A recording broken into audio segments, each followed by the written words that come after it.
Hey, you Slumpbusters, you are listening to episode 85 of the Slumpbuster Podcast. I'm Juju Talk Sports, and today I had the opportunity to talk to Kenny and Pete of the Touchdown and Tangents podcast. They are part of the Good News Radio podcast network, and definitely two guys that know their football.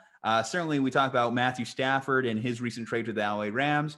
We talk about Deshaun Watson, whether or not he's still going to be a Houston Texan. And, of course, it's Super Bowl week. So we tell you everything you need to know there. But before we do, folks, we of course got to give a shout out to our sponsors, starting first with manscaped.com. Now, guys, Valentine's Day is coming up, and you want to make sure that you look your best, feel your best, smell your best. So I'm telling you, the Crop Preserver, the Lawnmower 3.0, and all of their great products are a great way to do that. And of course, if you use promo code SLUMP at manscaped.com, you're going to save 20% off plus free shipping and handling. Yes, promo code SLUMP, the perfect way to hashtag Bust the Slump. That Lawnmower 3.0, the best razor in the market. And of course, the Crop Preserver does a fantastic job, again, of just making you feel your best. And take care of your ladies this Valentine's season. Make sure that you invest in manscaped.com. Again, promo code SLUMP, 20% off plus free shipping and handling. Manscaped.com. You know where to get it. Our next sponsor, of course, is Caveman Coffee Co. Now, if you need a boost to start your morning, Caveman is a great brand to do it with. And Caveman knows how to make their coffee from Albuquerque, New Mexico. I'm from Albuquerque, New Mexico. And I tell you, we produce the best. Honestly, folks, it's just a given. It's a New Mexico thing. Cold brew coffee, hibiscus tea. Their products are amazing. And again, promo code SLUMP. Don't be a chump. Use promo code SLUMP and save yourself some money there. And once you save all this money, you want to make some prop bets this weekend, right? You want to bet against the Vegas system? Well, check out razorsport.com, R-E-Z-R, sport.com. And once you do, you're going to be pretty happy. You're going to be pretty dang happy because Razor is going to tell you what you need to know to beat Vegas. Beat those betting experts. Their team of betting experts, handicappers, do a fantastic job of making sure you know who to bet on this coming weekend. Whether it's the NFL, NBA, or the MLB, they know what they're talking about. Check them out. All right, guys. Well, it's time for the show. Pete, Kenny, Touchdowns and Tangents, Juju Talk Sports. Let's get it. Let's hashtag Bust the Slump. Enjoy.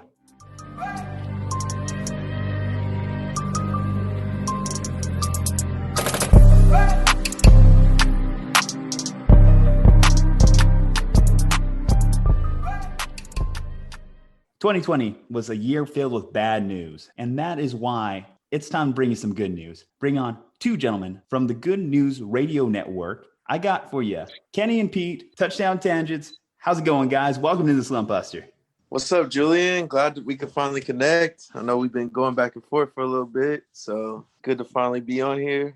Yeah, I know. I mean, obviously, we got the dankest memes on the internet. So, of course, I know you've been liking them slowly. I keep track. I keep a note of okay, so I haven't had these guys on the show before. We've worked with Mike Cal before. Definitely, I made it a point to say I had to get you guys on here. And what better time than right before the Super Bowl to have a football-based podcast on? Kenny's really our meme guy. Kenny's the meme guy. Okay. Kenny, what's the key behind a good meme? Is it more about timing or creativity? Three things. It's timeliness, creativity, and I would say the last part really is kind of caption. We've had this conversation on this show before. Who would you say is the most memeable sports athlete of all time? Ooh, shit. I mean, we have to go back to the archives. Cam Newton? Cam Newton. Okay. We've talked a little Cam, but I'll wait to tell you mine. I'll wait till Kenny drops his answer here. His mannerisms, the celebrations, his fashion, all that stuff is memeable. I'm not sure who else. I have kind of a different approach. I think sometimes it's iconic poses, and then that's where the creativity and the caption comes from. So Reggie Bush is up there, and then Derrick Henry. Okay. Derrick Henry might be of all time. Okay, guys. Well, I am going to drop you mine. He's the greatest of all time basketball player. He might as well be the greatest of all time meme player, Michael Jeffrey Jordan. I mean, come on, Crying Jordan memes. Crying Jordan. Literally, you could superimpose his face on any athlete possible, any moment, any situation, anytime someone has a big crushing loss. You're telling me you're not going to see a Crying Jordan meme on either Tom Brady or Patrick Mahomes after this weekend? Forget about it. It might be a crying Brady face after this weekend. Let's not get into those spoilers too soon here. We got some topics to cover here, gentlemen. Yeah, no, I just think that Michael Jordan, obviously, how we even have a remix to that meme. I know it's not necessarily in the best situation, obviously, given the events of this past year, but we technically have 2 crying Jordan memes here in the last 10 years. The internet is relentless and keeps giving us content to remind us. It's like the last dance of memes. In fact, let's actually get a last dance documentary on just meme Jordan, on crying Jordan itself. Why didn't we get that episode, guys? Episode 11. I'm saying drop it in the bonus content. Yeah, I'm down for that. But I think you're missing out on Kobe memes. We have mentioned Kobe. I would say Kobe arguably, if not better than Jordan, on the same level, but that's a whole other topic. Well, there's the old memes on NBA memes that used to circulate of pass. What do you mean pass? Come on. The one where he's looking over that crowd like, so exactly. You say my name? Yeah, no, those are good ones. Mamba mentality forever. Never forget Mamba. All right. Well, guys, we've had some big NFL news in the past week. There's a lot of speculation on the quarterback market these days. And one of those names finally dropped. And it's crazy that technically we haven't even finished with this season and we have a trade already in the works. But Matthew Stafford is going to be in Los Angeles this coming year. You guys are based out west, correct? West Coast, the best coast. West Coast, the best coast. Well, he's going to be now in your backyard. He's been in the middle of the country for the longest time. Here's my position on Matthew Stafford. Well, I do think that he is an excellent arm talent. 11 years, 3 playoff appearances, 0-3. I think that that's telling. I know you can't completely hold everything against him, but I also don't think that you could just give him an absolute free pass for being the Lions quarterback for that entire time. That's my thought on him. Anyone want to jump in?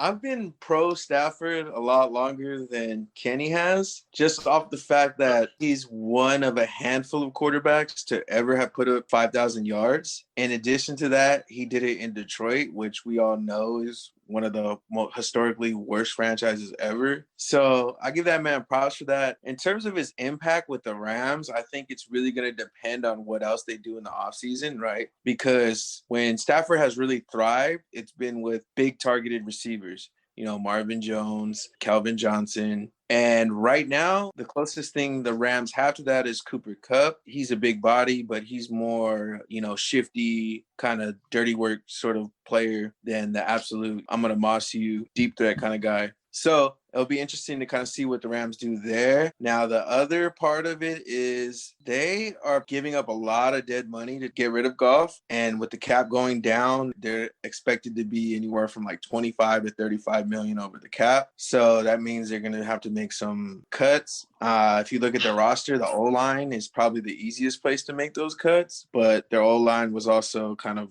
been up and down the past few years. So, yeah, basically, it just can't all be on Stafford. You got to put things around him. But I'm excited to see him in the limelight and see kind of what he does out here in LA as a franchise QB. Okay, Kenny, now, as Pete mentioned with the dead cap situation, the Rams actually do have their stars locked up. Ramsey, locked up. Aaron Donald, locked up. Cooper Kupp, Robert Woods. Both those guys are set coming into the year. Does that mean that the Rams are in a position where they have to win the title next year, or their window is just completely closed? This is our best hope for right now. He said R. Now he's a Rams fan again? Oh, no. I'm just Just had to get clarification. There's a term that I coined. It's called fan hoeing. I had a fan hoe phase after Khalil Mack was traded from the Raiders. You know what? I'm tired of this team constantly letting me down. It's like you're in a relationship and kind of toxic and you cheat, allegedly. So yeah, I cheated on the Raiders with the Rams for a season. And that season they went to the Super Bowl and lost. And then I'm like, you know what? The Rams don't have what it takes to really win my fandom over my loyalty. So I'm gonna just go back to the Raiders. Yeah, fan hoeing. Yeah. When it comes to the Rams though, Stafford, let's be honest, is at the end of his career. At least maybe he has a good 2-3 years left at a above average level, just because of the injuries, the spinal injuries, all that. And yeah, he does have the arm talent, the moxie.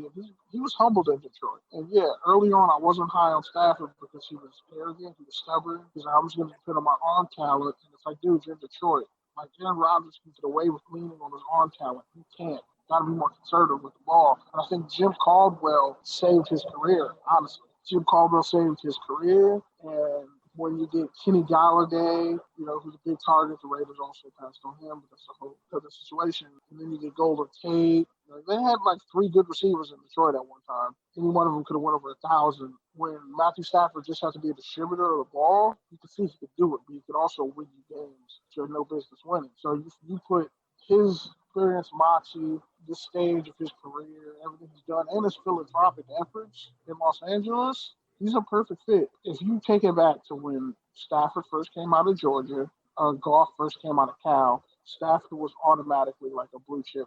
He was much better than Goff ever could be from just start of their careers. And then you look all the things that Stafford's done, where arguably he's the greatest quarterback in the Lions' history. And if you just looked at those numbers and didn't look at records, you could argue that those are Hall of Fame numbers, even though he doesn't have a ring yet. So if you put him in Los Angeles with that defense and his knowledge and his ability to be a gunslinger, but also know when to kind of draw back and not throw the game away, whereas Goff was just not willing to take risks, I like their odds, but only for like the next 2 to 3 years. Because their only first-round pick that they've had like in the past 8 years is Aaron Donald. Like, that's a problem.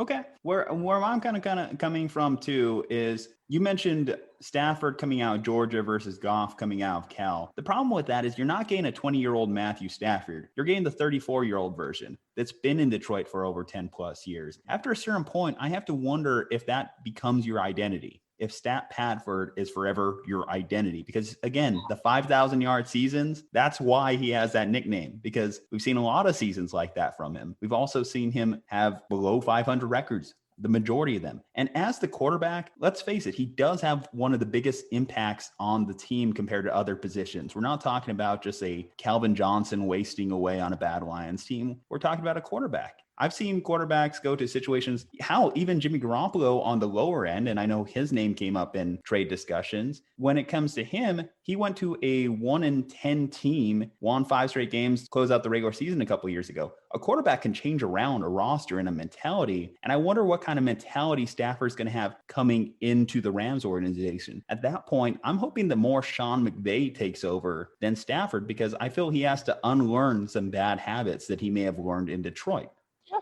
This was my question when the move all kind of happened is, if it does flop, who do you blame? Do you blame Les Snead for trading away all the draft picks? Do you blame McVay for not being the offensive genius we all think and hope and want him to be? Or is it on Stafford for ultimately being Matt Stafford, the guy who can't get you over the hump or can't win? That's something that I'll really be kind of looking forward as this next year unravels. But I think the other thing, too, that we maybe forget because he's the man of steel, Mr. Invincible, but Aaron Donald's 29 years old. He's going to be 30. Even if he has 1 or 2 top number 1 defense player years, we don't know, because if you look at the position, that position just falls off a cliff at some point. Just either weight, injuries from being big and banged up all the time, things like that. But also we haven't seen a player like Aaron Donald, so maybe he's the exception, not the rule. He does do a great job of taking care of his body, and I do think that he may have an opportunity to have an extended prime compared to other people at that position. But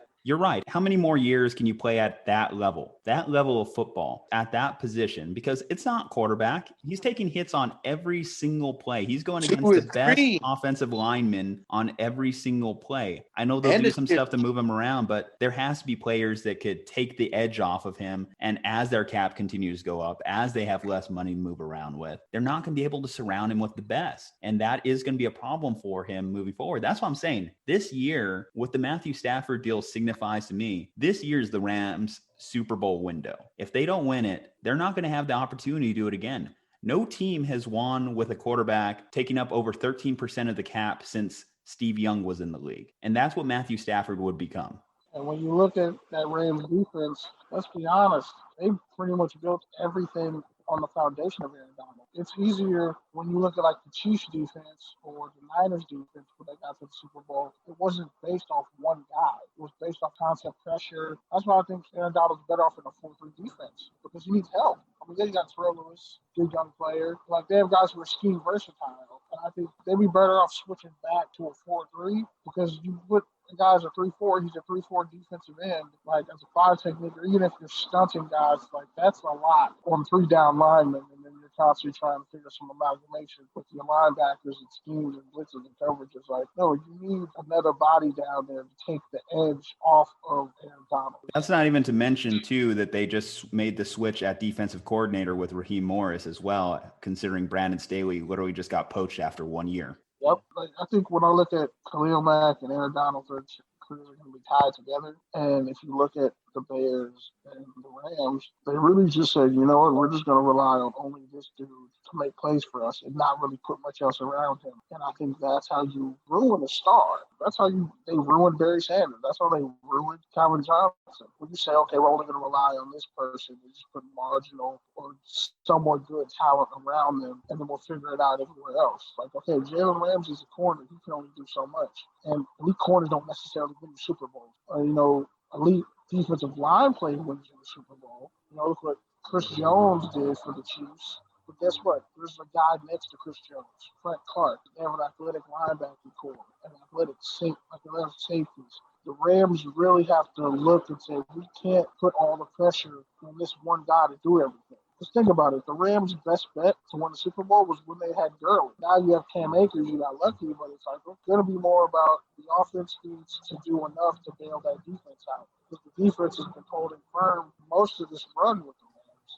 And I don't want to fully shit on the Rams because I think they also deserve credit for a lot of the late round talent that they have developed. Whether you're talking about Joyner, Johnson, Corey Littleton, Greg Gaines, Morgan Fox. Like, they found a way to get guys who've been productive. But also, to Kenny's point, a lot of that also with Aaron Donald doing so much on the field that he just makes everybody else that much better. Well, it's a tough division, the NFC West. That's another factor here. The Cardinals are getting better. The Niners were in the Super Bowl just last year. And the Seahawks, as long as they have Russell Wilson, will always have an opportunity. I know it's not the most glamorous thing in the world, but we also have to talk about the Detroit half of this. Jared Goff is going back to them. They agreed to take on some money. It got them a little bit more draft picks. They have a brand new coach in Dan Campbell. He's over there biting off kneecaps. What do you make of this team going forward? Do you think the Lions will have any opportunity to compete moving forward? They have the draft capital now. They have money. Do they have a quarterback that they can build around?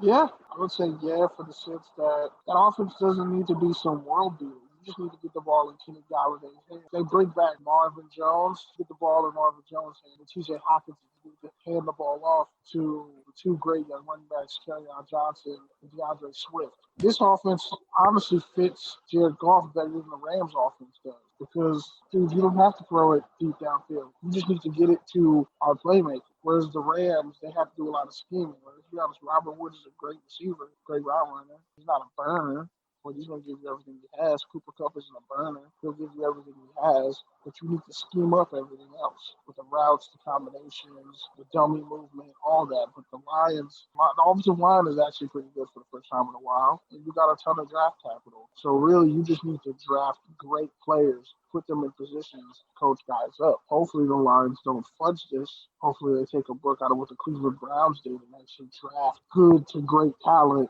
and then coach them up. But Dan Campbell, we'll see. We'll see what kind of coach he's going to be. I mean, yeah, he's a former Detroit Lion. He's a blocking tight end. So him and T.J. Hockenson are probably going to be best friends forever. But all those first-round picks, and yeah, Jared Goff is young, and you know what you're going to get from him. So you know what not to do. And Dan Campbell's probably going to play conservative anyway because he was with the Saints. And he saw what Drew Brees did. And technically, I guess Drew Brees is now the president unofficially of the New Orleans Quarterback Club. And you look at Goff, all that talent that's there, it's like Detroit has talent. The organization should be run back. So I think if they can get something out of Jeffrey Okudah, last year's top pick, and just take the best available talent, they're probably going to take Mekhi Parsons out of Penn State. Jared Davis probably just moved outside because it just hasn't worked. But pick up another lineman. I don't know if they have the stones to go all in and try to get Penei Sewell out of Oregon. If they manage to get Penei Sewell out of Oregon, I really like those odds. Because Tyler Decker's hurting towards ACL. So it'd be interesting. But the Lions are definitely in great shape. He's a top 15 QB.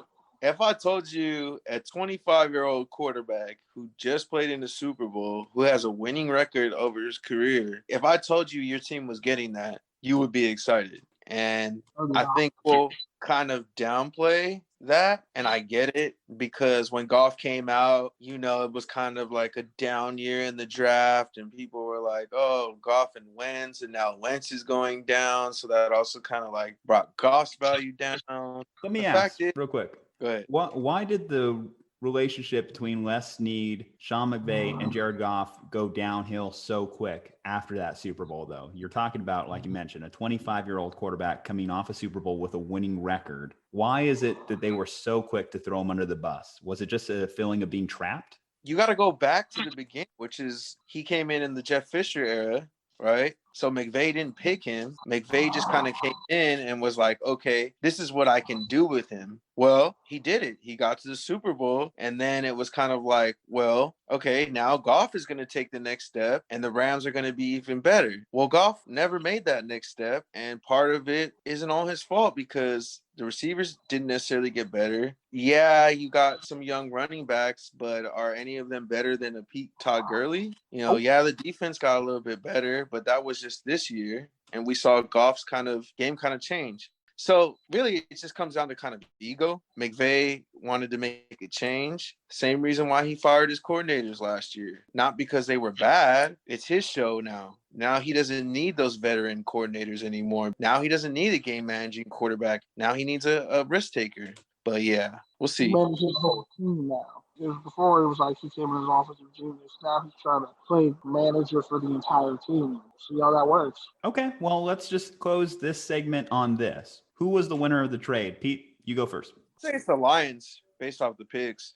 Kenny? Yeah, I'm going to say Lions based off the picks, and the Bears aren't that good. The Vikings are terrible. The Lions are arguably the second best team in the NFC North.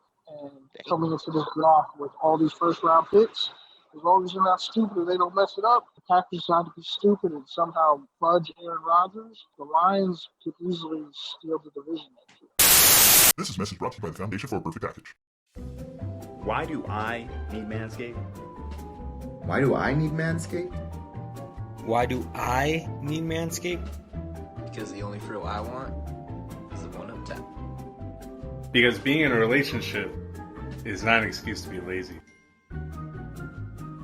Because I like talking ball, not smelling like them. Because deforestation is proven to prevent forest fires.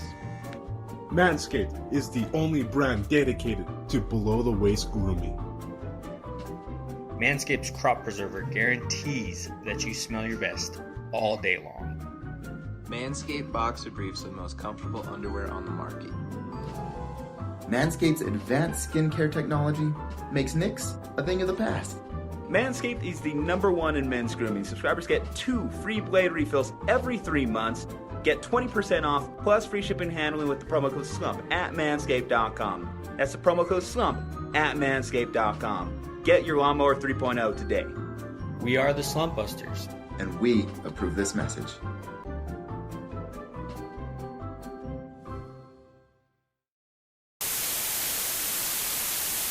The Houston Texans have basically come out and said that we don't plan on moving Deshaun Watson. That narrative's out there, but the question is, how much of it is their choice? Do they have even a say in the matter? Can they somehow convince Deshaun Watson to stay in Houston? And if not, where's he going? Let me go first on this because Kenny and I have been arguing about this offline and online for a couple weeks now. But if you look at the Texans, they've been in the playoffs 7 years out of the past 10 years. As a Raiders fan, that's something that I would admire. The reason why he wants out of the Texans is because it feels like they're a racist organization, period. And we know about the quote a couple years ago, you don't want the inmates running the asylum that the owner made. Know about various other things that happened with Bill O'Brien and their power structure and things like that. So the answer is, I don't think there is a solution for Watson in Houston because it's personal. Andre Johnson and Hop chiming in saying, hey, I second what Watson sees in this organization. And they also even called out, we know Hopkins called out Clemson. There's a lot there that's not easily rectified. I mean, they hired a minority head coach, but even that's not enough for Watson because it still kind of feels like pandering. Yeah, you hired, someone who isn't white, but you hired a person who is white and also the best candidate, which is, in his opinion, is Eric Bieniemy. Yeah, my main point of contention, argue with Pete, is that what's the point of making it to the playoffs every year if you just get knocked out in the first and second round? That doesn't make you a good franchise or successful franchise. It just means you're either too scared to go all in to win. Okay. So as far as that situation, I mean, you got to understand, they've ruined every star player they've ever had. You could arguably say they kind of ruined Mario Williams. They ruined David Carr before he ever really got a chance. They ruined Arian Foster. And he's had Andre Johnson on his podcast before, and they talked about it. They ruined Andre Johnson. Name a great player for the Houston Texans. They ruined him, traded him, and cut him. And if I'm him, the Texans would have leverage if they never paid. But they paid him. His contract is already lock, stock, and barrel. So really, you just got to get value for that contract and for what you're losing, which is personally why I would, if it's just me, I mean, I'm looking at what the Raiders got. Because defensively, this defense is having in this draft. I don't know why. Like, there's reports saying how, they want a defensive player back. And it's like, you're not going to get that, dude. The defense is trash anyway. The defense wasn't the problem for the longest time. It was the offense. So, if anything, if this is me, I'm like, yo, give me Derek Carr, first-round pick, third-round pick, and Josh Jacobs. And we'll call it a day. Okay, so you're buying into the Raiders Deshaun Watson rumors that came out this week. And there is some thought process there. Did the Raiders try and leak that out to try and leverage Carr into either a contract extension or to put themselves in a position to actually make that move? Where do you kind of lean on that? Are you leaning that you think that this Watson thing can legitimately happen for John Gruden? Because if there's a coach in the league that I think would make that move, because he's very fickle on quarterback, he's always looking for the next one. The best one is the next one in John Gruden's mind. I could see him making that move. Problem is the instability of the Raiders' brain trust, and I don't trust them because I don't see a commitment to excellence. I see a commitment to planned obsolescence. Like, they've passed on players who were on a Hall of Fame trajectory. They passed on DeAndre Hopkins to take DJ Hayden. So I'm still mad about that draft. They passed on star player after star player. They passed on Travis Kelce. They passed on players in the Super Bowl right now. Tyreek Hill. They passed on great talent for ego of the organization. And that's like a cancerous, toxic thing that nobody talks about the Raiders. Like, they really have like this toxic obsession with thinking they know what they're doing, but they don't. I'm sorry, but the Raiders' success didn't come under Mark Davis. It came under his father. Mm-hmm. John Gruden's success came because he got traded to the perfect team and situation, the Buccaneers, who Tony Dungy put together a Hall of Fame defense, and he just walked in and got a Super Bowl. Otherwise, he's been an abject failure as a coach. And that 10-year contract makes him look even stupider. So if you're going to have a 10-year contract, you got to justify by year 3 and 4 why you haven't won, because you can't blame with Jack Del Rio. So Deshaun Watson getting Derek Carr out of there is perfect. Because, I mean, you get him out of Vegas, you send him to Texas. Like Pete said, he could right the wrongs that were done by his brother and maybe make something of it. And it's how fitting that the Texans beat the Raiders in the only playoff appearance in like the past 20-something years. Derek Carr wasn't playing because he had his ankle break. I factor that in, and I say, you know what, he's probably the best spots for him is either the Niners, the Washington football team, or the Raiders. Because I'm Washington, I'm not giving up anything on defense. I mean, I might send you Ryan Kerrigan because he's older, but Ryan Kerrigan, first-round pick. I don't know what else you could send. You got to send multiple first-round picks because that defense is already looking good. But Washington, I think they fall short as far as what they could give the Texans. I think the Raiders are perfect. I'll give you my Pro Bowl running back. Again, Najee Harris is the all-time leading rusher in Alabama history, so there's better backs than Josh Jacobs in this draft class. And running backs are a dime a dozen for the system that Gruden runs. If I'm the Texans, I have to look hard at San Francisco and Las Vegas. Because San Francisco, they don't need any more first-round picks. Their whole defense is littered with first-round picks. Brandon Ayuk was a first-round pick. Brandon Ayuk and Deebo Samuels look great. And I will push back there from the Niners' perspective. The problem for the Niners is they're very cash-strapped at the moment when it comes to their cap space situation. And they have, I believe, over 20 guys from last year's roster that will be free agents, and most importantly, in the defensive backs. So they don't have a lot of assets actually to move to get a Deshaun Watson. And you're also hoping on good health. The Niners were an organization that had $90 million on the IR last year. And it's not new to 2020 because the Niners have had I don't know how to explain it. But they have been in a situation in which the last 4 years, they have had the most injuries. They lead the league in ACLs. And at this offseason, I think they lead the league in quarterback jersey edits on Facebook. They play on artificial, right? No, they play on grass. They play on grass and Levi's, and I believe the practice field is also grass. I know there was some contention that they had the MetLife turf last year when they played in New York. I don't know. I don't know how to explain it. I don't know what Kyle is doing. They fired the whole training staff literally last year. And hey, they made it to the Super Bowl, but it seems like the old injuries came back to bite them. And they were even injured in the Super Bowl year too, I would say. They just managed to get healthy at the right time. But bringing it back to Deshaun Watson. Now, I guess I run a little bit counter to a lot of people in the mainstream media in that saying that I don't think the Texans organization is that bad. Now, there may be some internal stuff that we can dispute over, whether it be the rise of Jack Easterby. And yes, he mentioned some great players there, Aaron Foster, Andre Johnson, DeAndre Hopkins, that they quote unquote ruin, but I don't look at them the same way I look at a Detroit Lions or a Cleveland Browns or a Las Vegas Raiders. This is what I'm saying. Because because getting to the playoffs, I think, is an accomplishment. And I think it is something that a fan base can be excited about. There's only one team that can win a Super Bowl each and every year. And I said this when the Niners lost in the Super Bowl. And yes, a Super Bowl loss hurts. It's one of the most hurtful things that I have ever experienced as a fan, because it's so final. Just that walking away, knowing that everyone watched you on the biggest stage lose.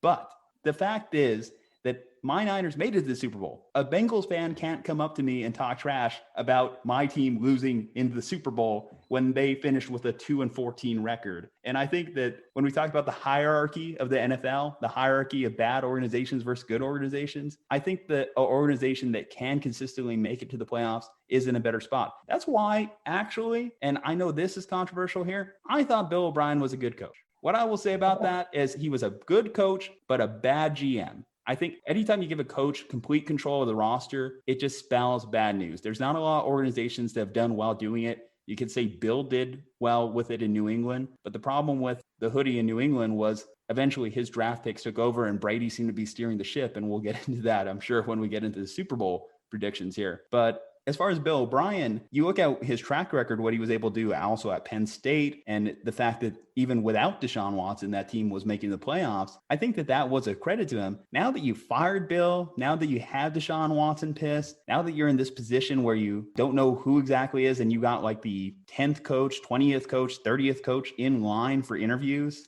I think that's why now we look at the Texans as a bad organization. And maybe over the next 10 years, they can be one of the worst organizations in the league. But as of just a year ago, when Deshaun signed that contract extension, they were a good organization.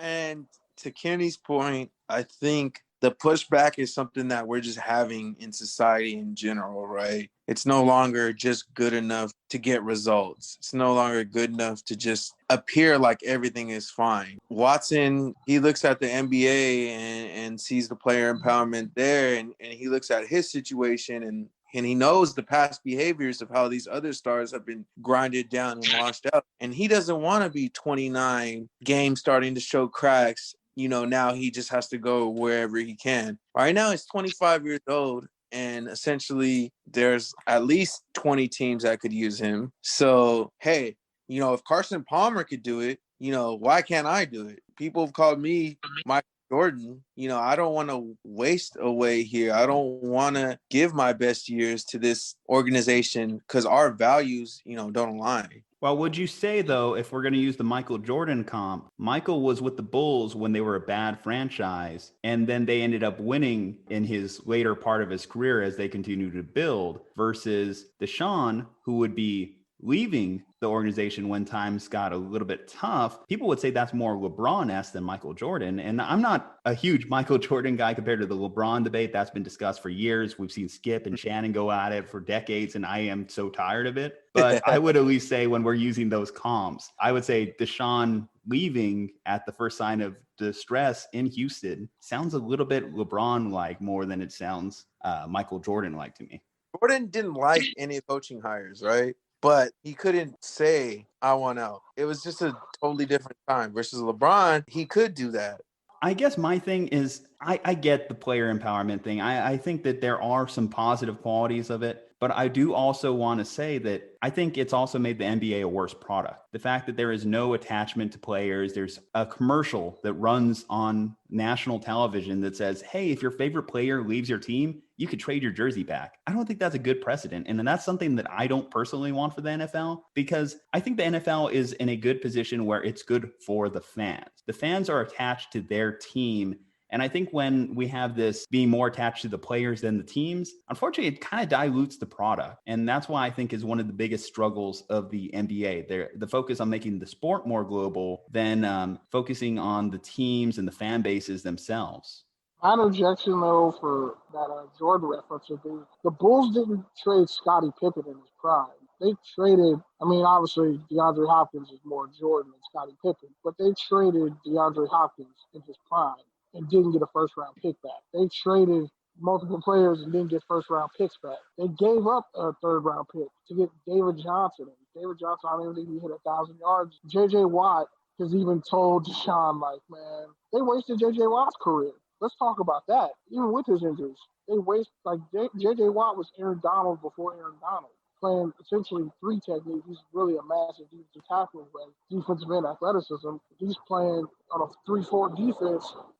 They wasted his prime. So if they wasted Captain America's prime and J.J. Watt, Deshaun Watson sees that. Yeah, the Texans are just happy to be there as an organization. That's why they gave up to Jadavion Clowney and didn't get a first-round pick back. Yeah, again, wasted is relevant, though. J.J. Watt has had opportunity to be in playoff games and compete. They were up 24 points on the Chiefs just last year. They could have been in the Super Bowl themselves. You could have made an argument that in the AFC Championship game, I could see them going over the Titans and being against San Francisco last year. I think the Niners would have crushed them personally myself, but that's because I have a bias. Yeah, but there's the other 6 times that the Texans made the playoffs, it was bad coaching calls by Bill O'Brien. Gary Kubiak fell short. It's not just, he wants to leave, he wants to institute some form of power that players have never had before. It's no, you're not going to. I see how Calvin Johnson got done. You're not going to hit me with a banana in the tailpipe. I'm 25. You paid me. I don't care what you get in return from me, but just get me out of here. See, now if he was still under his rookie contract and not paid yet, it would be harder for him to be moved. But he's paid.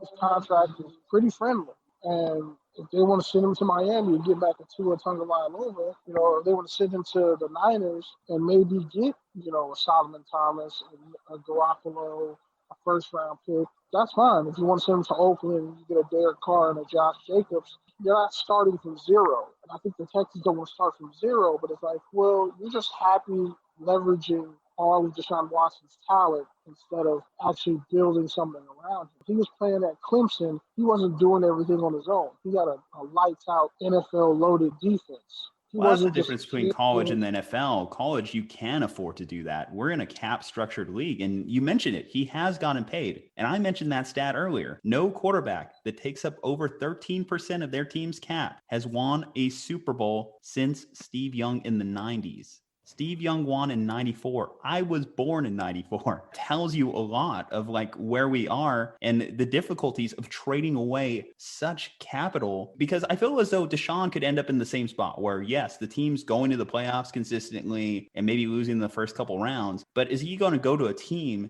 and have a legitimate chance at winning a championship if they're trading away all their draft capital to get him? I think that it's just moving horizontally rather than moving vertically in his career if he does it.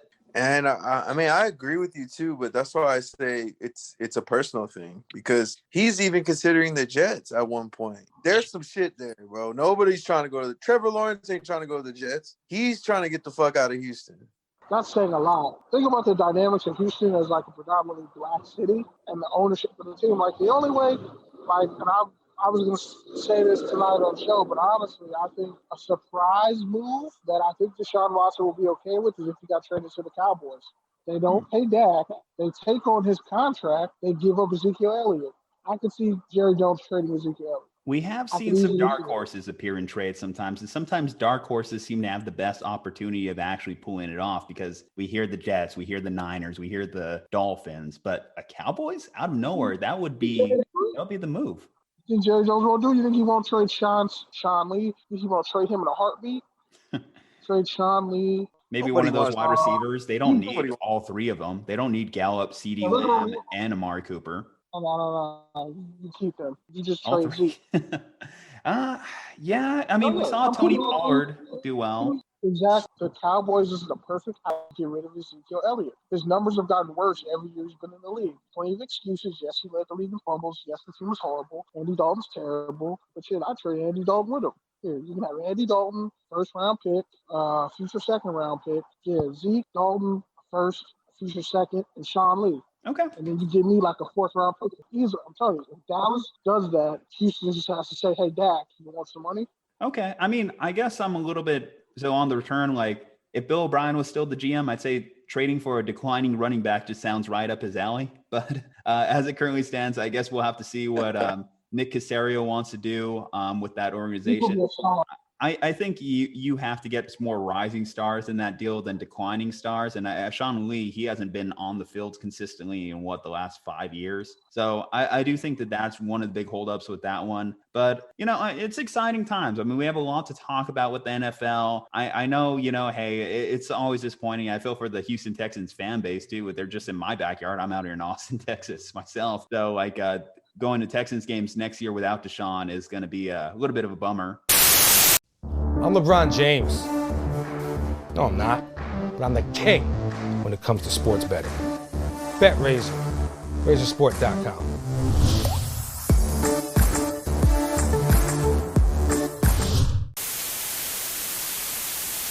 It's fucking Super Bowl week, guys. It's practically a national holiday in the U.S. Why we don't have Monday off, I have no idea. But that's a debate for another day. Is it President? No, that's next week. Sorry, I don't know what fucking day it is. My bad. I was isn't it President's Day on Monday? I don't know. We got National Spend Your Money Day on your girlfriend or National Depression Day, depending on who you are. National Side Day. Yeah. That's coming up here in a week. Who's riding solo? Everyone here on this podcast? Solo gang? Nah? Solo. My birthday on the 19th. This is an amazing month for Pisces season. That's fine. Spend some money on yourself. This is 2021, guys. Be better yourself, Kings. Come on. We got this, guys. Love yourself. Love yourself.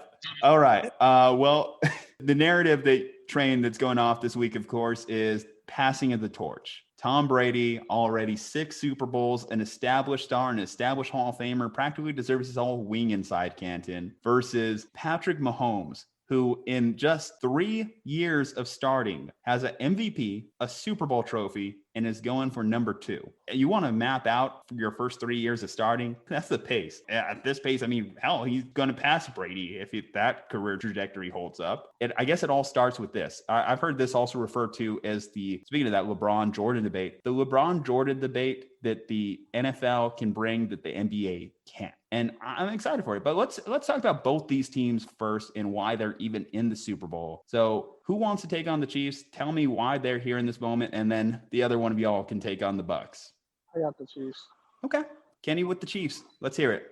So for the sheer fact of Andy Reid's brilliance, the arm talent and intelligence of Patrick Mahomes, the speed and dynamic after catch ability of Tyreek Hill, Travis Kelce, that offense is literally just built to be just like a long-range missile. But they have like intermediate accuracy too, which is scary. The way the receivers catch the ball and the way they're positioned in this offense, they practically could literally just run screens all day and they would kill you. If you were building an offense from scratch and if you were building a Madden offense like I've done plenty of times and crushed Pete with it, you spread the field vertically. And then you make sure you have someone who can control the middle of the field and give those linebackers and safety problems, which is Travis Kelce. You just need the running backs to do enough to get 4 yards to carry and be a threat in the passing.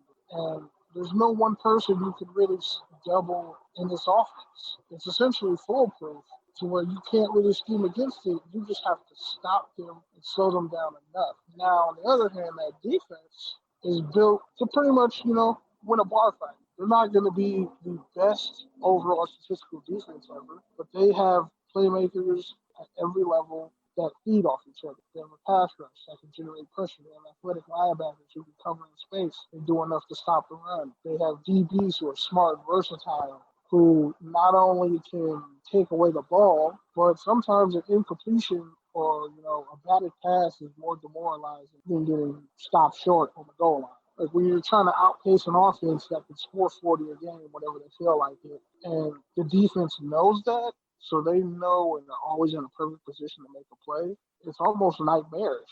It's like if you have to fight Mike Tyson in his prime. And he just opens up and lets you hit him. You know you're not going to hurt him. He knows you're not going to hurt him. But he's towing it. And then when he decides, okay, I'm going to destroy you now, he does it. It's like a combination, if I had to compare this to anything, the Chiefs' offense and defense, the synergy, how they work together in the special teams. It's like if Roy Jones Jr. and Mike Tyson were combined in one person, that's what this Chiefs team is. That's why they're so hard to beat, because they know what their strengths are and they know you can't stop it. And they can play the short game with you. They can play the long game. They had Clyde Edwards-Helaire grind out, almost 200 yard rushing against the Buffalo Bills in Buffalo early in the season. Then they beat that same Buffalo Bills team in the AFC title game. Unless Patrick Mahomes gets hurt, and even if he gets hurt, the offense is so good they can still hang with you depending on the backup QB is. What are you going to do? Going to have to out-scheme them or just flat out stop them. And you saw what happened in the first matchup. Tyreek Hill had almost 300 receiving yards in the first quarter. That was an amazing day for our fantasy team. There's nobody in the AFC who can compete with the Chiefs offensively. And defensively, their defense doesn't get enough respect. And think about it. That defense goes up against that Chiefs offense every day in practice. So they've seen every possible thing you could see from a guy who can throw a ball like probably 80 or 90 yards. So what are you going to do realistically that's going to scare them? Iron sharpens iron. And that's why no team in the AFC for at least the next 5 years is going to be able to touch the Chiefs. And that's why they're in the Super Bowl. All right, Pete, I want you to roll with this one. Why are the Buccaneers in the Super Bowl? The Buccaneers are in the Super Bowl for a lot of reasons. Number one, Tom Brady. That's the one everyone's talking about. Mr. Instant Super Bowl. If we make the basketball comparisons, he's LeBron, Kobe, and Jordan. One, longevity of Kobe, greatness of Jordan, and now the player empowerment surrounding himself with greatness of LeBron. Besides that, you have to give credit to the receivers. They got Godwin, they got Evans, they got tight ends, they got versatile backs. They got a dude who can run you over in Fournette, a dude who can catch and run around you in Jones. And not enough people are talking about the defense. I think they're top 10 in interceptions, top 10 in fumbles and fumble recoveries. I think they're in the top half of the league as far as scoring touchdowns. So ultimately, the reason why they're in the Super Bowl is because they force turnovers, one. Two, Brady manages the ball well, as he always has. And now, guess what? He has receivers who can not only create separation, but also get yards after the catch. That's something that he was trying to get the last couple of years in New England, but never could. And also, you can't forget about their coach, who also has high-level Super Bowl experience, quarterback guru. Basically, I think this game is going to come down to turnovers for a long time. And I can say that as a Raiders fan, the Chiefs' Achilles heels has been their corners. And now they have a matchup versus the Buccaneers that's kind of a nightmare in terms of the speed and size they have at the receiver position. And also, man, Tampa Bay's offensive line is a lot better than people think too. Combination of the running game, the big receivers, I think that's a lot for the Chiefs defense to handle on one side. And on the other side, I don't expect anybody to stop the Chiefs defense, but I do think the Buccaneers defense is good enough to create one or two turnovers that will swing the game. And also, man, shout out to my boy Ndamukong Suh. This is a long time coming for him. I think he's going to make a big play and finally get that ring that's eluded him in LA. But yeah. Let's play a little bit of role reversal here. Obviously, Kenny, you talked about the Chiefs on this one. I want you in just a couple sentences, name an X factor for the Buccaneers. That's a hard problem for Kenny. It's not. I'm just very, very expressive with my words. Hey, you love to articulate. That's the thing. We're a long-form podcast, so I get it. Now, it's a bitch for me in editing, but it's okay, Kenny. I know you just want to work me to death, so I'll just get to work after this one. I have to post before Super Bowl Sunday, so no pressure here. No pressure. No pressure. So an X factor for the Bucs. Okay, I'm gonna say Levante David for the sheer fact Darren White. He's a linebacker who runs a 4-4. He can hit, but like Levante David, great in coverage. He's on Travis Kelce. He wins that battle. The Chiefs are in trouble. One of the most underrated players in the league. I definitely love me some Levante David. Okay, Pete, what's the X factor for the Chiefs this Sunday? I'm going to go with somebody who you already mentioned, Clyde Edwards-Helaire. Last year when they won Super Bowl, I really thought Williams should have won the MVP. I think he was really the difference maker in that game. And I think it will be the same in this game because the Tampa Bay Buccaneers also have like a top 5 rushing defense. If the Chiefs can find a way to run the ball on first and second down and really dominate the line of scrimmage, then the Buccaneers really have no chance, because shutting down that run and forcing them into long third downs and trying to get those turnovers is going to be their ultimately what they're trying to do. Okay, well, let's start talking the predictions then. On our Instagram story, on our poll, voted on by a ton of people, so great fan interaction there. Appreciate you guys. 52% voted for the Chiefs. Vegas is also going with the Chiefs as they have them as a 3-point favorite. But I am going to say that the Tampa Bay Buccaneers, with Thomas Edward Brady, as Skip would so often say, will win this Super Bowl, fully establishing his legacy, doing something unparalleled in the history of sports. And I don't think will ever be topped, honestly. This is the NFL. This is in 2021. This isn't Bill Russell winning 11 rings in the 60s. This isn't Jordan in the NBA. There is parity in the NFL. And the fact that Thomas Brady just keeps enduring, keeps winning, and goes to another team, a team that hadn't even been in the playoffs in over a decade, hadn't had a playoff victory since they won the Super Bowl in the early 2000s, and puts them in the spot. I am just blown away. And I just feel as though you just don't win money betting against guys that have that type of mentality. There was a report that there was a player crying that they were going to the Super Bowl, and Tom Brady went up to him and basically said, "Hey, we're not done yet." Somewhere vibes to Kobe up 2-0 and we ain't done yet. And I think that has just rubbed off on the Bucs in the best way. And I'm going with the Bucs on Sunday. Yeah, man. I think I'm leaning towards the Bucs as well. Ultimately, like you said, it's so weird to be here in 2021, Tampa Bay Buccaneers playing at home with Tom Brady, and they're the underdog. Like, that's the perfect situation for Tom Brady. That's exactly what he thrives in. Then you add in a defense that's proven, stacked with veterans. So there's going to be some guys out there trying to make a name for themselves. I know JBP might not play. He knows a little bit something about stopping Brady. So I think he can apply those concepts to Mahomes, because, and you mentioned this, not many teams win with their quarterback making so much money, but even if you look at the other great quarterbacks, Russell Wilson, Aaron Rodgers, Big Ben, you get that young success, and we want to make sure that it's guaranteed and forever, but it's not always. Like, getting to the Super Bowl is hard, and winning them back to back is even harder. I think the Chiefs have met their match, honestly. Might be honestly the greatest quarterback matchup we've ever gotten in a Super Bowl. Honestly, because the only thing that I can even think that's even close is John Elway versus Brett Favre. And as those guys, 2 careers with Brett Favre mostly, as their careers panned out, it was clear that this isn't even on the same level or even in the same stratosphere as these 2 guys. Kenny, where are you going on Sunday? I honestly think that the Chiefs are the underdog in this game. And I think they know that. Let's be honest. On paper, the Chiefs have a better offense because of Patrick Mahomes, but the Patriots have much better offensive play. You give me Mike Evans and Chris Godwin. The Buccaneers, sorry. Chris Godwin and Mike Evans versus Tyreek Hill and whoever the second receiver is. Obviously it's Travis Kelce who's a tight end, but still, Travis Kelce, Gronk, Tyreek Hill, and Mecole Hardman and Sammy Watkins, and then you have Chris Godwin and Mike Evans, arguably 2 top 10 receivers.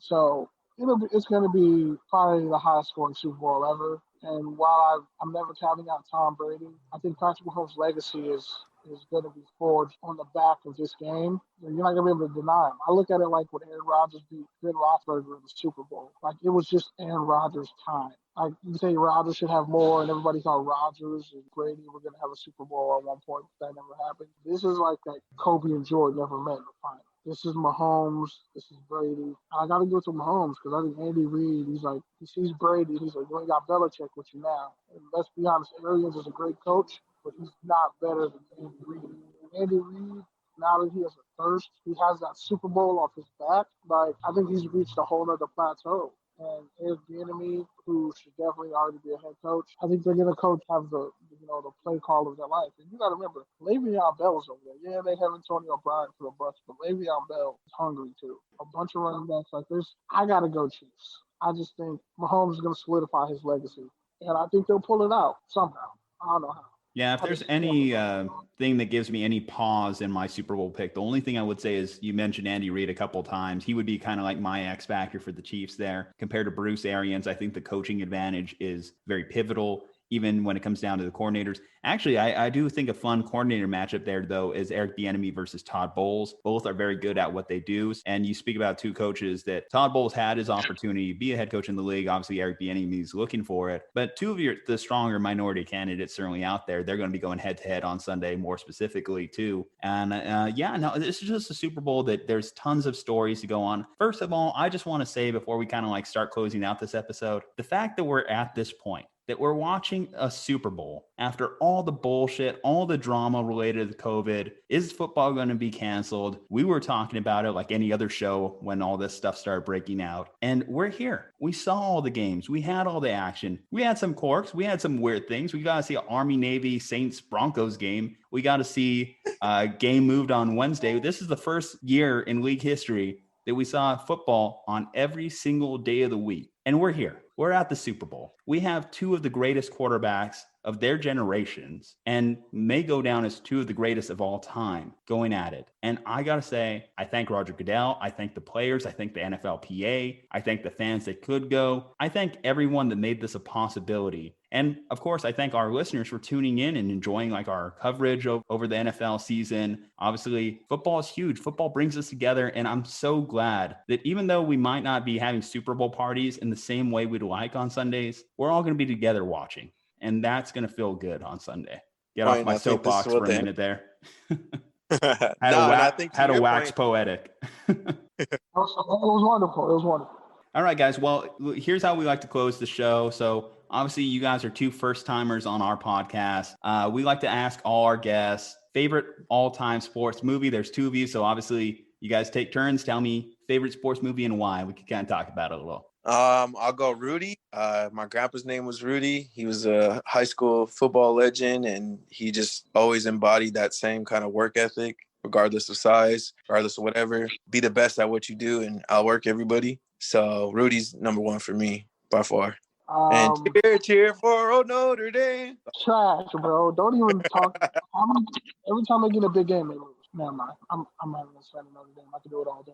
But it used to be Remember the Titans. That used to be my favorite. But then when I got in high school and played football, got injured, had the whole run of things, just on Friday Night Lights. It just hits me on a personal level. Football movies, I would expect nothing less from one of the better young football podcasts on Instagram, on the internet. And I thank you guys. Touchdown and Tangents, Pete, Kenny. What are you guys working on? Where can people listen? Educate the people before we head on out. You can find our podcast, touchdownsandtangents.com. Our memes, mainly Kenny, on @TDs_tangents. We also got polls on our stories and all types of stuff throughout the week on our Twitter feed. Same handle, TDs_tangents.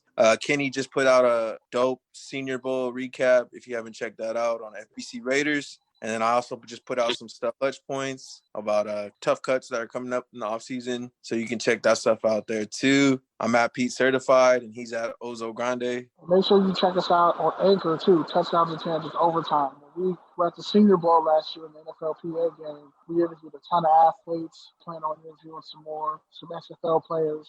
So yeah, definitely tap in with us on every streaming platform out there. Find Touchdowns and Tangents and Touchdowns and Tangents Overtime. We're huge on Spotify, iTunes, pretty much anywhere podcasts are being podcasted. Well, again, thank you guys for coming on. We definitely appreciate your time. Of course, thank you again, listeners, for tuning in. But don't just listen. Hit that subscribe button. Follow us at Slumpbuster Podcast on IG, because although Touchdown and Tangents has some great memes, we have some greater memes. I'm just saying. Not that it's competition. Anyway, at Slumpbuster Pod on Twitter. Of course, save 20% off plus free shipping and handling at manscaped.com. Check out Razor Sport, K-Man Coffee, all our great partners that make this podcast possible. You guys got to stay safe, happy, and healthy, and we'll see you post Super Bowl.